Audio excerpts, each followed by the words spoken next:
హైదరాబాద్ లో కూల్చివేతలతో హైడ్రా హడలెత్తిస్తోంది. కాజాగూడ చెరువు buffer zone లో ఆక్రమణల్ని నేలమట్టం చేసింది. 4 ఎకరాల్లో వేసిన ఫెన్సింగ్ ను తొలగించింది. చెరువు బఫర్ జోన్ లో కట్టిన 20 దుకాణాలని హైడ్రా సిబ్బంది తొలగించారు. అయితే హైడ్రా నోటీస్ ఇచ్చిన 24 గంటల్లోనే దుకాణాల్ని కూల్చివేయడంపై వ్యాపారులు ఆగ్రహం వ్యక్తం చేస్తున్నారు. ఒక్క రోజులో ఖాళీ చేయడం ఎలా సాధ్యమని ప్రశ్నిస్తున్నారు.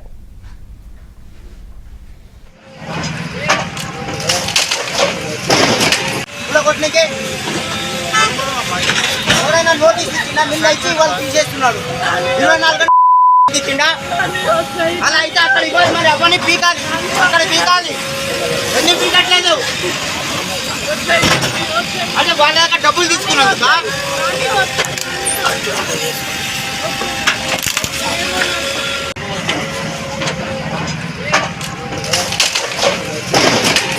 కొట్టినకే ఎవరైనా నోటీస్ ఇచ్చిన నిన్న ఇచ్చి వాళ్ళు తీసేస్తున్నాడు. 24 గంటలు ఇచ్చిండా అలా అయితే అక్కడ ఇవ్వాలి. మరి అవన్నీ పీకాలి, అక్కడ పీకాలి. ఎందుకు పీకట్లేదు? ఈ రన్నింగ్ లోనూ కూల్చివేతలతో హైడ్రా హడలెత్తిస్తోంది. ఖాజాగూడ చెరువు బఫర్ జోన్ లో ఆక్రమణల్ని తొలగిస్తున్నారు. మరింత సమాచారం మా ప్రతినిధి నుమాన్ అందిస్తారు. నుమాన్, విజయ్ చంద్రిక, ఇయర్ ఎండింగ్ లో హైడ్రా కూల్చివేతలతో హడలెత్తిస్తుంది. కాజాగూడ భగీరథమ్మ చెరువు బఫర్ జోన్ లో వెలిసినటువంటి నిర్మాణాలు ఏవైతే ఉన్నాయో ఆ అక్రమ నిర్మాణాలని కూడా తొలగిస్తున్నటువంటి పరిస్థితి ఉంది. సో ఉదయం నుంచి కూడా పెద్ద ఎత్తున కూడా భారీ పోలీసు బందోబస్తు మధ్య ప్రస్తుతం హైడ్రా కూల్చివేతలు అయితే ఇటు కాజాగూడలో కొనసాగుతున్నటువంటి పరిస్థితి. ఈ నేపథ్యంలో దాదాపు 20కి పైగా దుకాణ సముదాయాలను పూర్తిగా నేలమట్టం చేశారు. దాంతోపాటు ఏదైతే కమర్షియల్ షెడ్స్ ఉన్నాయో సో వాటిని కూడా తొలగించినటువంటి పరిస్థితి ఉంది. సో 24 గంటల్లో ముందే ఏదైతే నోటీస్ ఇచ్చి ఎలా కూల్చివేతలు చేస్తారు ఏంటి అంటూ కూడా స్థానికులు ఒకంత హైడ్రా అధికారుల తీరు మీద అయితే మండిపడుతున్నటువంటి పరిస్థితి. ఈ నేపథ్యంలో కొంతమంది బాధితులు కూడా ఏదైతే హైడ్రా కూల్చివేతలు అడ్డుకునేటటువంటి ప్రయత్నం అయితే చేసినటువంటి సిచ్యువేషన్ అయితే ఉందని చెప్పొచ్చు. ప్రస్తుతం మనం ఏదైతే హైడ్రా కూల్చివేతలు చేసినటువంటి ప్రాంగణం దగ్గరే ఉన్నాము. ప్రస్తుతం మనం చూడొచ్చు, ఈ సంఘటన స్థలం దగ్గర చూడొచ్చు. ఏదైతే మొత్తం కూడా దాదాపు 4 ఎకరాల బఫర్ జోన్ లో పూర్తిగా ఏదైతే కమర్షియల్ నిర్మాణాలు దాంతోపాటు ఇటు వ్యాపార సముదాయాలు వెలిసినటువంటి పరిస్థితి. సో ఈ నేపథ్యంలో వీటన్నిటికి కూడా నిన్న నోటీసులు ఇచ్చారు. సో నిన్న నోటీసులు ఇచ్చేసి ఈ రోజు ఉదయం నుంచి కూల్చివేతలు చేసినటువంటి పరిస్థితి. ఈ నేపథ్యంలో లోపల ఏదైతే రిఫ్రిజిరేటర్లు దాంతోపాటు ఫ్యాన్స్ దాంతోపాటు ఇతర సామాగ్రి ఉన్నాయి. సో ఉండగానే పూర్తిగా కూల్చివేతలు చేసినటువంటి పరిస్థితి. ఈ నేపథ్యంలో ఇక్కడ ఉన్నటువంటి స్థానికులు కూడా హైడ్రా అధికారుల తీరు మీద అయితే మండిపడుతున్నటువంటి సిచ్యువేషన్ కూడా కనిపిస్తుంది. ఎన్నో ఏళ్ళుగా తాము ఇక్కడ వ్యాపారాలు చేస్తున్నాము, కనీస సమాచారం లేకుండా పక్కనే వేరే భవనాలు ఉన్నాయి, సో అనుమతులు లేకుండా వాటిని నిర్మించారు, పూర్తిగా FTL బఫర్ జోన్లో ఉన్నాయి. సో వాటిని కూల్చకుండా తమను ఎలా కూల్చివేతలు చేస్తారంటూ కూడా వారు మండిపడుతున్నటువంటి పరిస్థితి ఉందని చెప్పొచ్చు. ఎన్నేళ్ళుగా మీరు ఇక్కడ వ్యాపారాలు చేస్తున్నారు? ఇక్కడ 2009 నుంచి చేస్తున్నామండి. ఇక్కడ ఇది పట్టా ప్రాపర్టీ, మా సార్ వాళ్ళ ఫ్రెండ్ ఇది, వాళ్ళకి అడిగి ఇక్కడ పెట్టుకున్నాము. 2009 నుంచి మేము చేస్తున్నాము ఇక్కడ. మాకు ఇప్పటివరకు ఎవరు ఏం మాట్లాడలేదు. ప్లస్ నిన్న హైడ్రా వాళ్ళు వచ్చేసి మాకు నోటీస్ ఇచ్చారు. మాకు నోటీస్ ఇచ్చి ఏమన్నారంటే 24 గంటలు మీకు టైం ఇస్తున్నాము, 24 గంటల్లో మీరు ఖాళీ చేయాలన్నారు.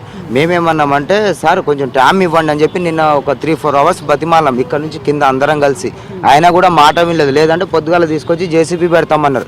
సరే అలాగే సార్ తీసేస్తామని చెప్పేసి మాకు నిన్న సాయంత్రం 4 గంటలకు నోటీస్ ఇచ్చారు.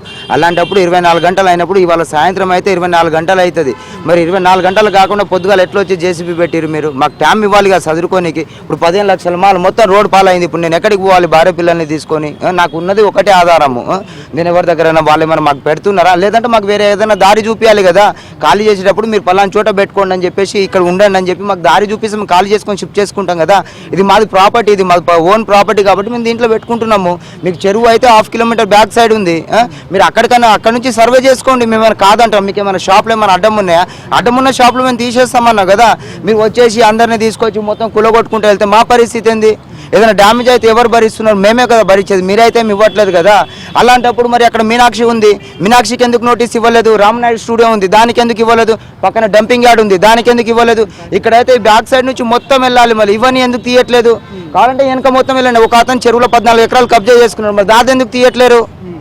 మరి ఇవన్నీ కంట్లో కనిపించవా? మేము చిన్న చిన్న షాపులు పెట్టుకొని మేము బతుకుతున్నాం, మాదే కంట్లో కనిపిస్తాయా ఏంది? మరి ఇక్కడ నుంచి వైన్స్ కాడ మొన్న దాకా నోటీస్ ఇచ్చిండు, అది ఎందుకు తీయలేదు? మరి ఎందుకు తీయలేదు? అది కూడా